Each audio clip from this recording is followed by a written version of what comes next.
Karen threatened to break into my house, screaming the police showed up and cuffed her. What would you do if your neighbor, fueled by rage and entitlement, stormed onto your property, screaming threats to break down your door, only to find herself in handcuffs by the end of the night? It was a crisp autumn evening in the quiet suburb of Willow Creek, where the only drama usually came from squirrels fighting over acorns. Maya, a single mother and graphic designer, had just tucked her 6-year-old daughter, Lila, into bed. The glow of fairy lights spilled from Lila's window, casting a soft warmth over their modest front yard. Maya was sipping chamomile tea, winding down from a long day of deadlines, when the peace shattered like glass. A piercing scream echoed from outside, followed by a furious pounding on her front door. "Open this door right now, or I'll break it down." The voice was unmistakable Karen, the neighbor from 2 houses down, whose reputation for meddling was legendary. Karen had been a thorn in Maya's side since she moved in a year ago. It started with passive-aggressive notes about Maya's unkempt lawn, escalated to complaints about Lila's tricycle blocking the sidewalk for 10 minutes, and now, apparently, had reached a boiling point. Maya peered through the peephole, heart racing, to see Karen, red-faced and wild-eyed, clutching a flashlight like a weapon. "You're stealing my Wi-Fi, you freeloader," Karen shrieked, jabbing the air with her flashlight. "I know it's you. I'm calling the cops unless you confess right now." Maya's confusion morphed into dread. Stealing Wi-Fi. She barely knew her own router's password, let alone how to hack someone else's. But Karen's threats were escalating, and the banging grew louder, rattling the doorframe. Lila's small voice called from upstairs, "Mommy, what's happening?" Maya's protective instincts kicked in. She needed to de-escalate this fast. Taking a deep breath, Maya cracked the door open, keeping the chain lock in place. "Karen, I don't know what you're talking about. I'm not stealing anything. Can we talk calmly?" But Karen wasn't here for calm. Her eyes narrowed, and she leaned in, spittle flying. "Don't lie to me. My internet's been slow for weeks, and you're the only one close enough to piggyback. I'm done with your kind." The phrase hit Maya like a slap. Her kind? Maya, a black woman who'd worked tirelessly to build a life for her daughter, felt the sting of those words. But before she could respond, Karen raised the flashlight, threatening to smash the door's window. That's when Maya noticed a flicker of movement across the street. Mr. Jenkins, the retired veteran who kept to himself, was watching from his porch, phone in hand. A twist of hope sparked in Maya's chest. Maybe she wasn't alone in this. Karen's tirade continued, oblivious to the gathering witnesses. "I'll have you evicted. I know people. You think you can move into our neighborhood and do whatever you want." Her voice cracked with fury, but Maya held her ground, phone now recording through the crack in the door. "Karen, you're trespassing. Leave, or I'll call the police."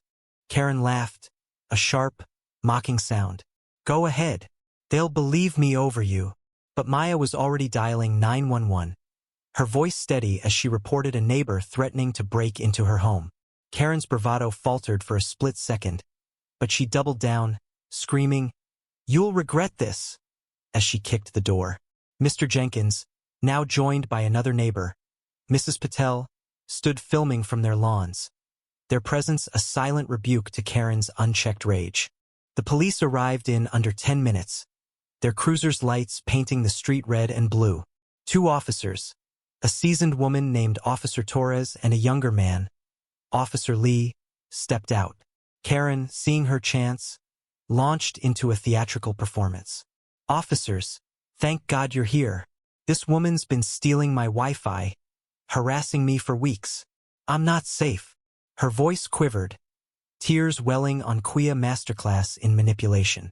Maya's stomach churned. Would they believe her? She'd heard too many stories of bias tipping the scales. But Officer Torres, her expression unreadable, turned to Maya. "Ma'am, can you tell us your side?" Maya explained calmly, showing her phone's footage of Karen's threats and the flashlight raised like a club. Mr. Jenkins and Mrs. Patel stepped forward, offering their own videos, which captured Karen's unhinged rant from different angles. The twist came when Mr. Jenkins added, She did the same thing to me last month, accused me of stealing her newspaper. I've got cameras, too. Karen's face blanched. She hadn't counted on a neighborhood coalition. Officer Torres reviewed the footage, her jaw tightening. "Ma'am," she said to Karen, "you're on private property making threats. That's trespassing and harassment." Karen's tears vanished, replaced by indignation. "You can't be serious. I'm the victim here." She pointed at Maya, then the neighbors, her voice rising to a shriek. "You're all in on it. You're framing me." But Officer Lee was already pulling out handcuffs. "Ma'am, you need to come with us." Karen's meltdown reached new heights as she flailed, screaming about her rights and how she'd sue the entire police department. The cuffs clicked shut, and the neighbors watched, stunned, as Karen was escorted to the cruiser, her flashlight left abandoned on Maya's lawn.